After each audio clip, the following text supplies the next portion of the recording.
올해부터 이 부분이 좀 강화됐어요. 보안조치 데이터가 90% 이상인 경우, 미만인 경우, 전체 데이터. 자, 케이스 1, 그 다음에 2, 3, 4, 5로 돼 있고요.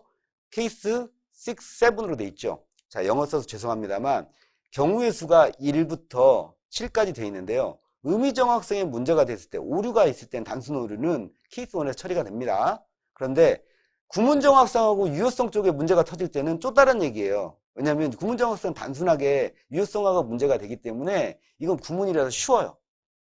그냥 수정하면 돼요. 프로그램 쪽에 관련된 거라 좀 수정하면 돼요. 유효성도 수정하면 돼요. 그런데 이 데이터, 학습을 시켜야 될 이 의미가 있는 이 데이터를 만들어낸 라벨링 데이터까지 문제 터지는 것은 유효성이 아무리 잘 나와도 이건 거짓말이 될 수 있어요. 즉 다양성, 구문 정확성에 대한 유효성, 이 4, 5, 6, 7에 대한 부분은 좀 고민을 좀 해보셔야 돼요. 이거는 쉽게 접근할 수도 있거든요. 그런데 의미 정확성 문제가 터지면 좀 심각해져요. 여기는 직결됩니다. 뭘로? money, 돈으로. 자, 다음 장 한번 보시죠. 이 케이스 1 절차는 의미 정확성의 간단한 문제예요. 뭐 이거 보안조치 요청하고 NIN, TTA를 통해서 TTA는 수행 기간을 통해서 보안조치를 이렇게 자연스럽게 해서 결국에는 보안조치 완료를 하게 되는 단순 과정입니다. 이게 기본이고요.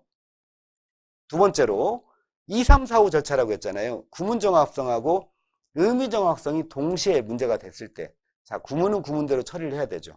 구문은 프로그램 쪽에 관련된 거라서 이 항목들을 수정 보완하면 됩니다. 그런데 의미 정확성은 라벨링과 라벨링을 통해서 얘가 목적성에 도대체 뭐였을까를 질의응답을 통해서 받아야 되는 것처럼 확인을 하는 작업이 필요하거든요. 이 부분은 퀘스천이 나오면 안 돼요. 목적에 명확히 이꼬르가 돼야 되거든요. 여기에 물음표가 생긴다는 건 바로 우리가 소위 말하는 의미 정합성의 퍼센트가 뚝 떨어진다는 뜻이거든요. 그럼 이 과업은 실패가 되는 겁니다. 의미 정확성 목표에 90이면 90 이상이 나와야 돼요. 그러면 다 드러내서 다시 뭔가를 해야 된다는 거죠. 자, 이 부분을 좀 심각하게 보셔야 될 것 같아요. 자, 여기는 유효성이라서 유효성은 의미 정합성이 제대로 나오지 않은 상태에서 학습을 시키면 아무런 의미가 없는 거예요. 그리고 의미 정합성에서 이 데이터가 정답만 막 가르쳐 주다 보면 유효성은 과적합이 돼버려요.